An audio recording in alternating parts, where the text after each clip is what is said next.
വിശുദ്ധ വാരത്തിൽ രണ്ടാമത്തെ ദിവസത്തിലാണല്ലോ നാം ആയിരിക്കുന്നത്.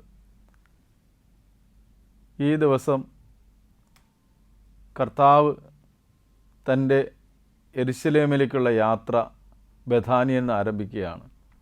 ഈ യാത്രയുടെ ഒരു പ്രത്യേകത ശിഷ്യന്മാരുമൊത്ത് തന്നെ പിന്തുടരുന്ന ജനസമൂഹമൊത്തുള്ള ഒരു യാത്രയാണ്. ഈ യാത്രയിൽ കർത്താവിന് വിശന്നു. വിശപ്പെന്നത് മനുഷ്യൻ്റെ ഒരു പ്രാഥമികമായ നീഡാണ്. വിശപ്പില്ലാത്ത മനുഷ്യൻ നമുക്ക് കാണാൻ കഴിയില്ല. എല്ലാ മനുഷ്യർക്കും വിശപ്പുണ്ട്. ഈ വിശപ്പ് വേദപുസ്തകം രണ്ട് തരത്തിലാണ് പറയുന്നത്. ഒന്ന് ആത്മീകമായ വിശപ്പും മറ്റൊന്ന് ഭൗതികമായ വിശപ്പും. ഇവിടെ കർത്താവ് ഭൗതികമായ തൻ്റെ വിശപ്പാണ് പ്രകടമാക്കുന്നത്. വഴിയിൽ കാണുന്ന ഒരു അത്തിവൃക്ഷത്തിൻ്റെ അടുക്കിലേക്ക് ചെല്ലുന്നു.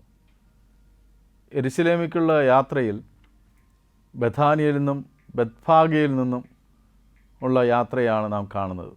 ബത്ഫാഗ എന്നത് അത്തിവൃക്ഷങ്ങളുടെ നാടാണ്. അപ്പോൾ ആ അത്തിവൃക്ഷങ്ങളുടെ നാട്ടിൽ നിന്ന് യാത്ര തിരിക്കുമ്പോൾ കർത്താവ് ഒരത്തിയെ കാണുന്നു. പച്ചപ്പുണ്ട്, അത്തിയിൽ ഫലം കാണും എന്നുള്ള പ്രതീക്ഷയുണ്ട്. എന്നാൽ തിരഞ്ഞപ്പോൾ അതിൽ ഫലമൊന്നും കണ്ടില്ല.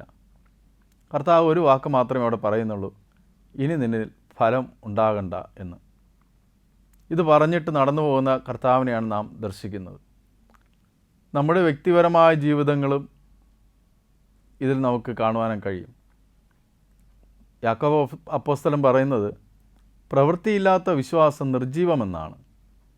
ഈ അത്തി മനോഹരമായി ഇല തളിർത്ത് വേനലിനെ സ്വാഗതം ചെയ്യുവാനായി ഒരുങ്ങി നിൽക്കുകയാണ്. പക്ഷേ അതിൽ ഫലമില്ല. അത്തിപ്പഴത്തിൻ്റെ കാലമല്ല, എന്നാലും അത്തിക്ക് പഴം കൊടുക്കുന്ന സ്വഭാവമുണ്ട്. പ്രവൃത്തിയില്ലാത്ത നമ്മുടെ വിശ്വാസമാണ് പലപ്പോഴും ഇത് പ്രകടമാക്കുന്നത്. തോട്ടക്കാരൻ ഒരു വർഷം കൂടി നിൽക്കട്ടെ, ഇല്ലെങ്കിൽ ഫലം തന്നില്ലെങ്കിൽ വെട്ടിക്കളയാം എന്ന് പറയുന്ന ആ അത്തിയുടെ ചിത്രവും നമുക്കിവിടെ നാം ദർശിക്കേണ്ടതാണ്. വിശ്വാസം, പ്രവൃത്തി, ആരാധന, പ്രാർത്ഥന ഇതെല്ലാം ഉള്ളതായിത്തീരണം നമ്മുടെ ജീവിതങ്ങൾ. എങ്കിൽ മാത്രമേ ഫലം പുറപ്പെടുവിക്കുന്ന അത്തിയായി തീരുവാൻ നമുക്ക് കഴിയുകയുള്ളൂ.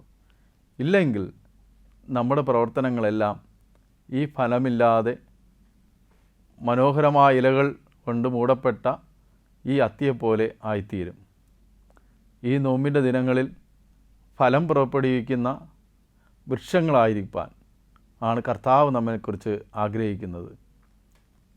അതാണ് ദൈവം നമ്മിൽ നിന്നും ആഗ്രഹിക്കുന്ന, ഈ ലോകത്തിൽ നമ്മിൽ നിന്നും പ്രതീക്ഷിക്കുന്നതായ ഏറ്റവും ഉത്തമമായ കാര്യവും.